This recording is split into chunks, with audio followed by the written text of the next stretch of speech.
Hello and welcome back to another episode of Nocturnal Notes. My name is Sydney, and I can't tell you how many times I've tried to film this episode.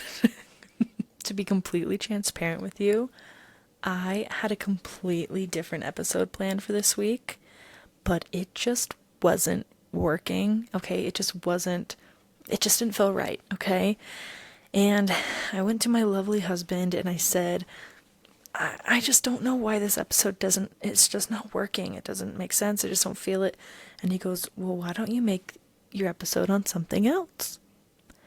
Perhaps this, which is what today's episode is about. And I said, you're a genius. So you have my husband to thank for this incredible episode today. Before we get started into today's topic, we do have a little bit of housekeeping. A few important music things happened this week that I want to talk about. And we're going to start at the first, very most important thing to me personally, which is that my queen, Lana Del Rey, performed at Stagecoach.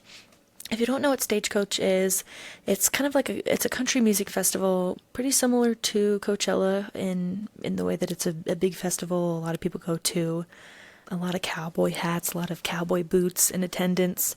And Lana Del Rey was a headliner. I didn't have very high expectations, if I'm being completely transparent, because Lana's had basically the exact same set list since 2019. And since she recently came out and said that her new album is not coming out when we thought it was going to, her album title completely changed, and that there is nothing really on the horizon, I figured, well, she's just going to get out the same old set list and do the same old thing. I was very wrong, because she came out on that stage and she rocked the house down boots. She sang 3 unreleased new songs that will supposedly be on this new album whenever it may arrive. She actually opened with a brand new song called Husband of Mine, which was a very gorgeous song about her lovely marriage to Mr. Alligator Man and how much she loves him and how much she feels bad about the media being mean to him. It's actually a very sweet song. I really like that song. So the next song is called Quiet in the South. I think that's what we think it's called. And I don't remember much about that song. I remember liking it, but I remember it was something about burning somebody's house down was in the lyrics. That's all I know. And the last song that was brand new that she sang is a song called 57.5. When she said 57.5, I had no clue what she was talking about, okay? What could possibly be 57.5? Nothing will prepare you for the lyrics, okay? The chorus of the song starts with the lyrics, I have 57.5 million listeners on Spotify. I have never heard the word Spotify sung in a song before in my life, nor do I think it exists. It was very good. I'm very proud of Lana and a beautiful set. So many claps, many cheers for Queen Lana, and we will be waiting and ready for that album whenever it may arrive. Next piece of news is that Beyonce's Cowboy Carter tour just barely kicked off this week. It looks incredible. I'm not a huge Beyonce fan, so I don't know everything about the show or what it looked like quite as much as I do Lana Del Rey. However, I did see a lot of great outfits. I saw that she was hanging or floating around on a horseshoe, like a bedazzled horseshoe. That looked pretty cool. I also saw that she brought out her 2 daughters for, I believe, the song Protector. That was so cute. I thought it was very adorable. And the last thing that caught my attention for opening night of this tour was that I saw her riding a mechanical bull while singing. Nobody else could do that but Beyonce. The last piece of music news I have before we start is all about Lorde, very famous indie alternative pop artist. She released a new song. It's called What Was That? And we're surprised to learn that it isn't produced by Jack Antonoff, which is interesting amid the dating rumors about them, that they possibly had a relationship in the past that nobody knows of. Might be the reason that Jack Antonoff's previous marriage broke up. We're not sure. But it's actually produced, this new track is produced by Dan Nigro, who is the very famous producer of pop star Chappell Roan and Olivia Rodrigo. And I thought it was incredible. It didn't sound like anything Chappell Roan or anything Olivia Rodrigo, which only shows how incredible Dan Nigro's craft is to producing. He can just transform and understand an artist's vision so perfectly well. Because the track is really good. What Was That sounds incredible. It feels like a return to form for Lorde. And I'm very excited for the new album, which she also just announced will be releasing this June. So in about like a month, 2 months, which is going to be called Virgin. I have no thoughts on that. So, however, I will be reacting to that album when it comes out in June. I'd love to do an album review about it. So stay tuned for that, I guess. Okay, now let's hop right into today's topic. Today we're going to be talking about yet another pop diva. My love for pop diva runs deep, okay? I love my pop girlies. However, this is a girly that I am not sure if I love anymore. Okay? I might be breaking up with this pop diva. This diva is none other than the currently flopping Katy Perry. Now, I need you guys to know I have been a fan of Katy Perry, a KatyCat. That's what her fans are called, like Taylor Swift Swiftie, Katy Perry's fans, KatyCats. I have been a pretty intense Katy Perry fan since I don't even know how long, probably since Teenage Dream came out, really. But Prism shaped my teenage years. I really loved the album Witness when it came out, which is kind of crazy because it's not really that good of an album. But I digress. I have been a very big KatyCat, okay? I'm a big fan of her music. I think that she has some of the best pop songs, most catchy pop songs of all time. When I was a teenager, I made a collage, like a Mod Podge collage of all of her famous outfits, including the spearmint dress and the kisses dress and a bunch of Teenage Dream outfits that I found iconic. I really loved her, okay? I have the Part of Me documentary about her divorce from Russell Brand in the middle of her Teenage Dream World Tour. I have that documentary on CD and I watch it fairly often. At least once a year, I watch that documentary, and I think it's one of my favorite pop star documentaries still of all time. I think it shows her strength during that time to continue and do shows while being completely heartbroken. It kind of is the original I Can Do It With a Broken Heart, just to continue to prove that I am a big KatyCat, or was a big KatyCat. In 2017, my ex-boyfriend bought me tickets to go see Katy Perry, and I want to say for my birthday or Christmas or something, because I was such a big fan, okay? And when me and said ex broke up, I basically stole those tickets from him. And I took my best friend instead, and I bought an extra ticket for my sister. So that's how intense of a Katy Perry fan I was. I said, forget you. I'm not losing these Katy Perry tickets. I don't care about this relationship. I'm not losing these Katy Perry tickets. That was for the Witness World Tour. And we were like front row. Like, I have some videos. I'll try and put some on the screen so you can see. I'll have to go deep in my archives. But I was front row. Like, I could have touched her hand. I could touch the stage, basically. It was really awesome. I really loved it. I'd never been that close to a pop star in my entire life. Despite seeing that very ugly haircut, I was still very starstruck. I also, in 2023, when my family took a trip to Vegas, went and saw her Las Vegas residency, which I believe was called Play. And I really loved that performance. I thought it was very fun. It was very camp.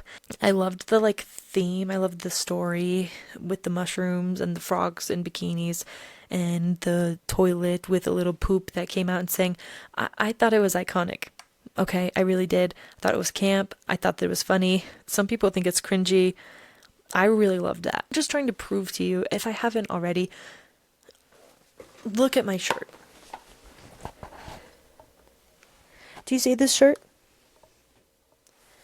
Do you think that somebody who wasn't a Katy Perry fan would have this shirt? I don't think so. That is my proof to you that I was a very big Katy Perry fan, okay? I really loved her quirky personality. I found her very relatable and funny. And I still to this day believe that Teenage Dream is one of, if not the best pop album of the 2010s. It shattered Billboard charts. It broke so many records. I mean, it's pop perfection in my opinion. It made Katy Perry the first female artist ever to have 5 number one singles all from one album. That was something that had only been done by her, Michael Jackson, and the Beatles. I need you to understand how incredible that album was to the world and to me. I've had arguments with my friends and other people before because Katy Perry lost Album of the Year to 22 by Adele, which I also find an incredible album, but I controversially think that Teenage Dream deserved that win against Adele. I do. I love Adele, okay? I'm not trying to shade Adele. I'm just saying I still think Teenage Dream is one of the best albums of all time. However, in the recent climate of how things are going with Katy Perry and her lack of reality and just everything that's going on with her right now, I'm about to throw in the towel, okay? I'm about to take this shirt and rip it off my body and say, you know what? I can't be wearing this. I can't be standing for this anymore. Because even just in this past month, there's been so much wrong that Katy Perry has been doing. It's actually kind of crazy, okay? So we're going to kind of go through here and talk about some of the crazy things that Katy Perry has been doing to lose not just me, but quite a bit of her fans recently in the past few years. We're basically just going to talk about her downfall and why things are going badly for her, why I am not claiming to be a KatyCat anymore. This kind of might be it for her. A lot of people are just kind of saying maybe this is her flop era, but honestly, Katy Perry has kind of had multiple flop eras at this point. I think that this might be filling in the grave, okay?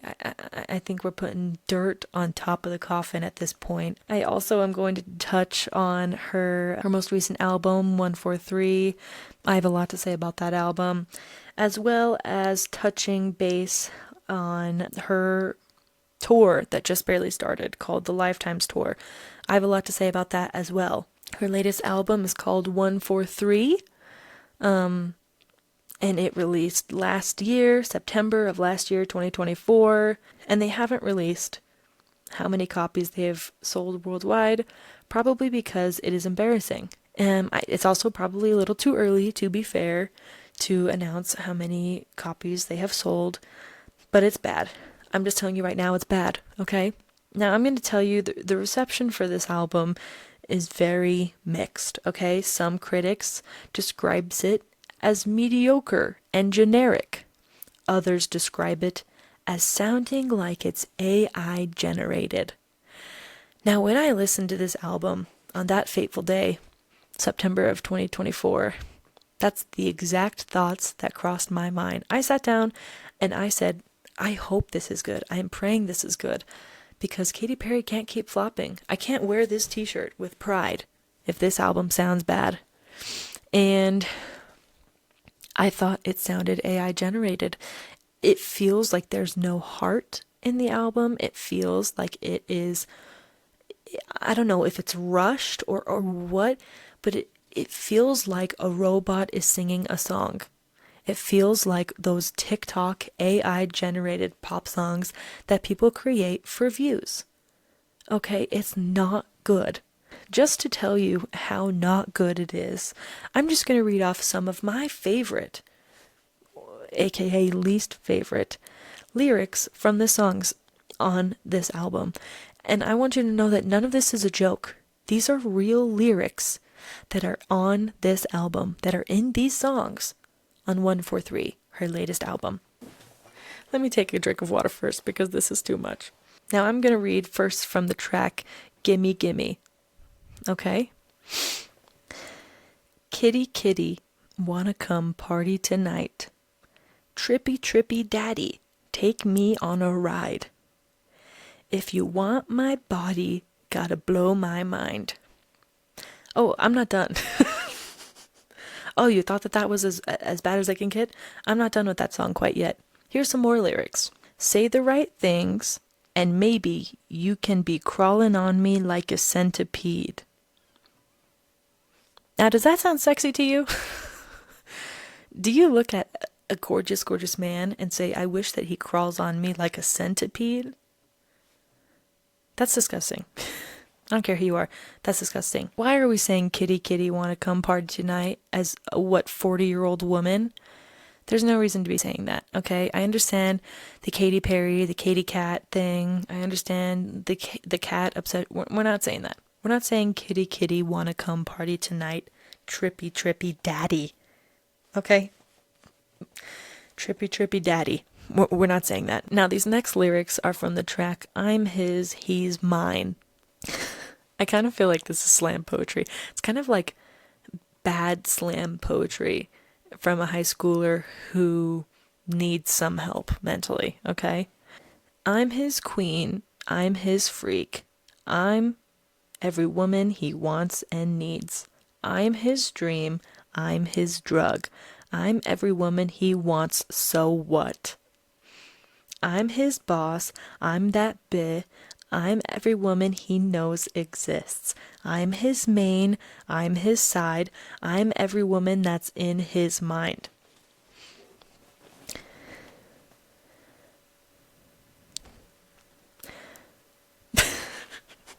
Now, why are we saying that?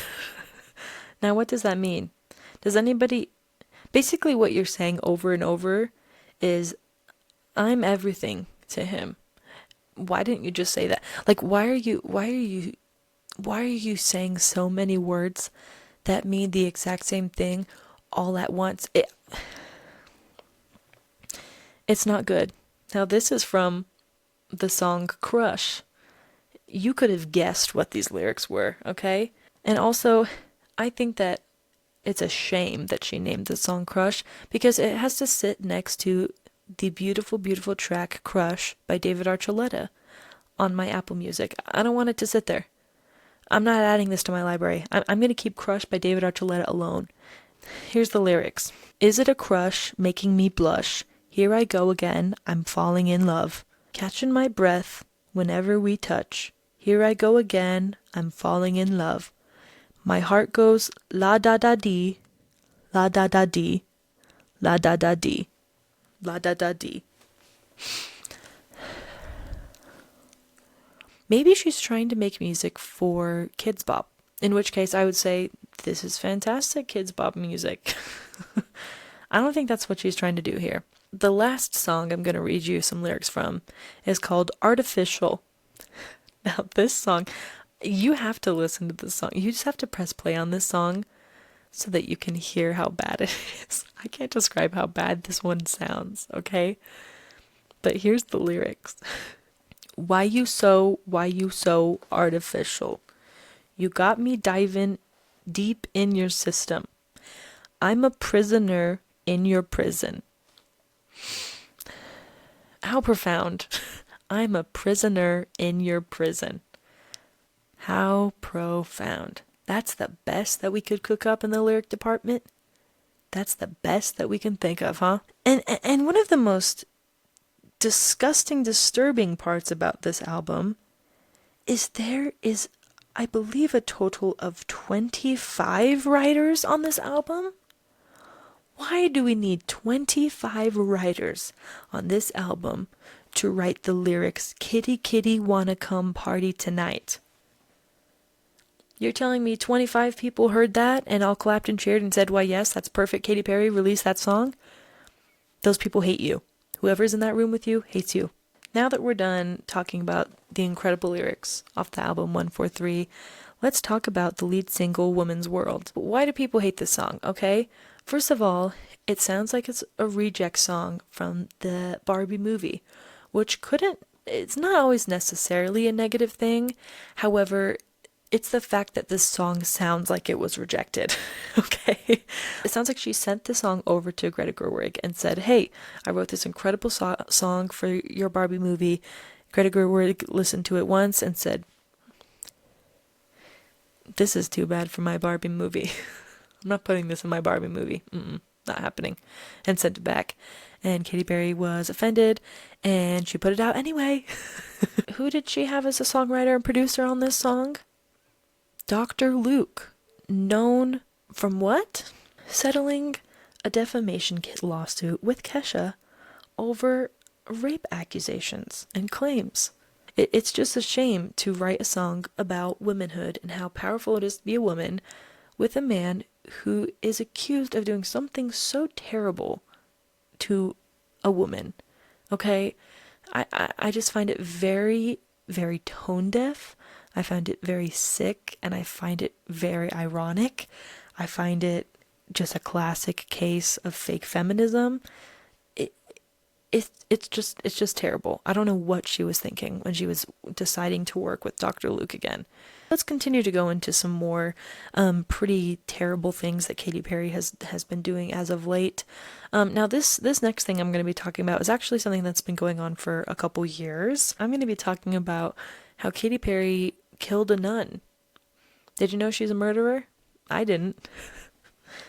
Okay, she's not actually really a murderer, but when you hear the story, you're gonna start thinking, okay? Now, Katy Perry wanted to buy a historic convent for $14.5 million in California that was owned by two elderly nuns. These nuns did not want Katy Perry to have this beautiful property owned by the Catholic Church. Why? Well, because Katy Perry is known for shooting whipped cream out of her boobs. Or maybe they just don't like Katy Perry's music. I don't know. There could be a million reasons as to why they didn't want Katy Perry to own this property.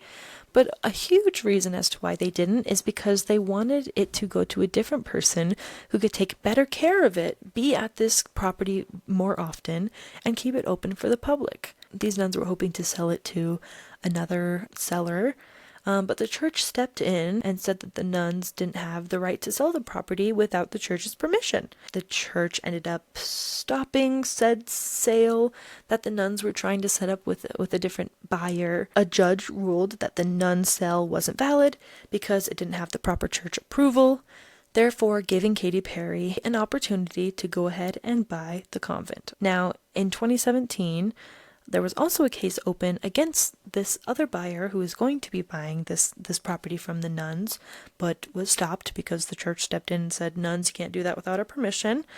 They found this buyer, her name's Dana Hollister, guilty for interfering with this purchase for Katy Perry. I assume Katy Perry's people must have sued her, and ordered this Dana girl to pay Katy Perry and her team $5 million in damages. That's just crazy. Why is this poor woman who was just trying to buy this piece of property from some nuns just like you having to pay you millions of dollars? It's just ridiculous. And it gets worse, okay? One of the nuns, while this case was happening, before Katy Perry bought the property, was obviously going to court, arguing with this judge, trying to state the case as to why this property didn't belong to Katy Perry and shouldn't give her an opportunity to buy this. Just hours before going into the courtroom, one of the nuns, named Sister Catherine Holzman, basically was pleading to the reporters outside the courthouse to stop trying to buy the property, saying that it was hurting people. And unfortunately, at court, during this case, this nun collapsed and died in court. I assume due to the stress of the situation. Now, this nun dying didn't stop Katy Perry. She continued to go through with the purchase and bought this property, which she planned to use it as a home. Is she crazy? Does she want to get cursed? Has she ever seen The Nun before? Have you ever seen The Nun from the Conjuring series? Have you ever seen that? Do you really want to mess with some angry nuns? I don't. Actually, some people are saying that the reason that her career is just continuing to flop is because she has a curse from this nun. And at this point, it's not a 0% possibility. And unfortunately, this isn't the only opportunity that she's stolen property from people. Just in 2023, had a very similar case happen with a disabled veteran who the family of this veteran claimed that the man wasn't cognizant to a purchase that was going on between him and Katy Perry. This disabled veteran sold his property to Perry and Orlando Bloom. Basically, Katy Perry seems to have taken advantage of this man not being mentally well enough to sell a multi-million-dollar property. Why are we doing this? What? It's just saying money hungry. It's just saying I don't care about anybody else but myself. And the latest thing obviously that has happened is the space debacle, okay? Katy Perry decided for some reason that she should get on Jeff Bezos' rocket and be a part of the first all-female space crew and fly up into the sky and come back down. And honestly, for what? Why are we doing this? She went up in said aircraft and she brought a daisy, I guess symbolize her daughter, and she announced her set list. It was just a very mind-boggling piece of news because they were trying to sell it to us as this is an important thing for women. This is an incredible thing for women. When nobody asked. There is no reason that these rich women needed to be flown into space for 10 minutes and come back to the ground and then claim to be astronauts. It's just ridiculous, and a lot of people did not like it, nor do I. And those are just some of the tone-deaf things that Katy Perry has been doing lately. She thinks that she's so woke and she's so one with her spirituality, and it just comes off as spoiled brat celebrity who just wants to get her way. It's just embarrassing to have a celebrity like that who just takes advantage of this power and the success that they've had, okay? I really don't like it. It's just continuing to rub me the wrong way. Now we're going to transition, okay? We're going to now talk about her latest tour, the Lifetimes Tour. And I'm going to give you all of the reasons why this tour looks like an absolute disaster. I'm going to give you all the reasons why I think it is embarrassing, okay? Now, the theme for Katy Perry's Lifetimes Tour is supposed to be a video game, is what she said. It's supposed to be kind of a space-themed video game mission. Her character is supposed to be a video game character, and she is battling, I guess, like the media is what she's supposed to be doing. I don't know, or AI. She's supposed to be, like, fighting with technology in some way, okay? The theming is very confusing. The aesthetic is very confusing. It's very similar to the album 143. I'm very confused by it. Is it space themed? Is it robot themed? Is it futuristic? I just can't really tell what the theme is. First of all, it's called the Lifetimes Tour. You want to know why? Because she wants each of her lifetimes to be celebrated. What does that sound like?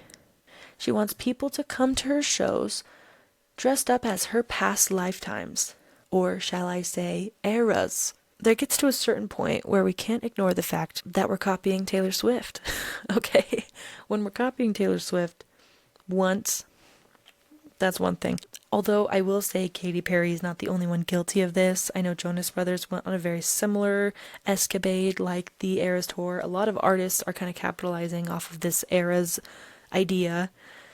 However, I just thought we could have gotten a little bit more original than this, especially as Katy Perry, looking at her last Vegas residency that I attended called Play. She also revealed her set list while she was in space on Jeff Bezos' rocket, on a little tiny little butterfly to the camera. First of all, why are we doing that in space? Why aren't we looking out the window, looking at the earth below you? Number two, did your fans want to know your set list? Because for me, if it's an artist that I really love, I try my absolute hardest to not know the set list before going into a show, because I want to be surprised about the tracks that I hear. I want to hear my favorite song and go, oh my gosh, I didn't know that she was going to sing this song. And you kind of ruin that for your fans. Now they're not going to be surprised. They're going to know exactly which songs you're going to sing. And I don't know. I just felt like that was weird. She also had an interview with E.T. where she showed the interviewer and all the people watching this interview the outfit that she opens up the tour with. Which is like, first of all, nobody really asked to see that. Second of all, you couldn't have waited for us to see you open that outfit for the show? Why did you have to show us that? Now I'm going to try to talk about the actual show, okay? Now, I obviously haven't been to the show yet. It just barely opened this, I want to say this past week or the week before in Mexico City. However, I've seen a lot of videos on TikTok, on YouTube, on Instagram. I've done my research, okay? And the choreography is bad, okay? Now, I'm not a dancer. I would definitely claim to be more of a singer, of a musician, of a lyricist. That's what I'm paying attention when it comes to performing. I want to see the theatrical, I want to see the vocals. That's what I want to see personally. Dancing isn't necessarily the thing that I'm looking for first. However, even me, as a very uneducated person when it comes to dancing, could tell that this was some bad choreography. She looks very lost. She looks very confused. It basically comes down to two things. Either she's very confused and she doesn't know her moves of what she's supposed to be doing, or she does and she's doing them very lazily, or I guess three, she has a terrible choreographer. It looks really bad. In fact, just to give you some evidence that I'm not the only person that feels this way, reporter Joe Vito of the publication Consequence described the choreography as unimpressive and likened it to a middle school musical level performance, suggesting it falls short compared to recent concerts by artists like Lady Gaga and Taylor Swift. I will say comparing Katy Perry to people like Lady Gaga and Taylor Swift is a little unfair because they're obviously on a completely different level than her. However, why isn't she at their level? Why can't she be compared to Lady Gaga and Taylor Swift? She has the hits. I mean, they're pretty old now at this point, but she has some hits, okay? Now remember, I don't like the songs off this album. I really don't. I don't like a single song off of this latest album, 143. But the thing about live music is that it tends to showcase songs in an even better light than the recording of it. I would say 95% of the time, if I'm hearing a song live, I like the song a lot more than if it's just a regular recording of the song, right? Because I don't know, it could be because I'm just in the moment listening to it and I'm there and I'm feeling the feelings, the atmosphere. It could be a lot of things. That isn't the case. Somehow the music sounds even worse. It's just showcasing how terrible the songwriting is from this album. Now, one thing that fans pretty quickly caught on to is the possibility that the images and the visuals that she's using for this tour look like they're AI generated. Specifically during the song Lifetimes, there's, I guess, a crowd. There's images of a crowd, and it looks very AI generated, okay? Like these people, they're just a bunch of smiling people. And you know how people on AI, you can just kind of tell that it's AI from looking at it. It kind of looks creepy or uncanny. That's what these images are giving. Just to give you some more evidence, Jason P. Frank of The Vulture noted the irony in the show's theme of battling AI amidst the allegations of the tour's background visuals. Now my question is, why are we using AI visuals? Why can't we be adding visuals of your fans actually dancing around to this song Lifetimes? I'm sure you have footage somewhere. I'm sure we can go on TikTok and find your fans dancing around, having a party, listening to the song. You could have had your fans submit videos of themselves dancing around to the song. That would be so fun to have these videos of your fans at tour that can be played. Your fans can point and say, oh my gosh, that's a video of me from TikTok dancing around to the song. Why are we adding AI generated images? Or hear me out. Why aren't we hiring artists to help create and photograph your fans for you, to photograph whatever you want? It's just very confusing to me, okay? Now, another thing that I noticed on this tour is she has decided to become the musical artist Pink and get on some ropes and fly around the stadium doing flips and cartwheels and many, many a things. However, she is not Pink, okay? And she doesn't look very good doing it. Pink looks like a rock star. When she's flinging around the stadium and she's singing while she's doing flips, she looks impressive. She looks buff. She looks like she knows what she's doing. And she's tripping all over the place. There's a specific song where she's running, she's floating in the air, and she's running on the backs of her background dancers. However, she keeps missing her dancer's back. She's tripping all over the place because she doesn't know what she's doing. I'm sure it's a hard thing to do. I just don't know why she made that decision to do that, because we didn't need another Pink, okay? If we wanted somebody else to be flipping around while we're singing songs, we would ask, but we didn't ask for anyone to do that. Specifically also during the song E.T., she is battling, it looks like, to me, an AC aluminum tube. It literally is a tube that someone is holding with sticks. It just looks very cheap. It literally looks like a tube that you'd get from Home Depot. It looks bad, okay? And that's what she's battling as a video game character, is a PVC pipe? Why are we doing that? Who decided that? I also really, really hate the way that her hair and makeup looks. I think her outfits are also bad. I looked at all of her outfits for the entire tour. I did not think a single one of those outfits made her look good. Like, I think that you can do a space theme. You can do a futuristic theme and look beautiful while doing it. I didn't look at them and go, oh my gosh, that's Katy Perry. That's the diva. They all are just not giving it, okay? We need different outfits. My last complaint is about the song Woman's World, okay? Now, you already know how I feel about that song. I don't like that song.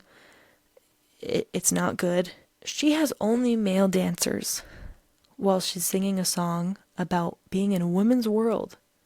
Don't you think that's a little ironic? It's a woman's world and you're lucky to be living in it with only male dancers dancing around behind her. I'm not the only one who thinks that this tour is an absolute disaster. Ticket prices are the best showcase of evidence, okay? When the Eras tour first started and first kicked off, what happened? Those ticket prices went significantly up. They went from $100 a ticket to thousands of dollars a ticket to attend the Eras tour. I specifically saw an article that said Minneapolis, their stadium called the Target Center, has approximately 70% of tickets remaining. Raleigh, North Carolina's stadium has 60% of tickets still available. You see this? This is Ticketmaster. I'm going to log on to Ticketmaster and just look for myself right now just to make sure I'm not lying to you. Oh my gosh.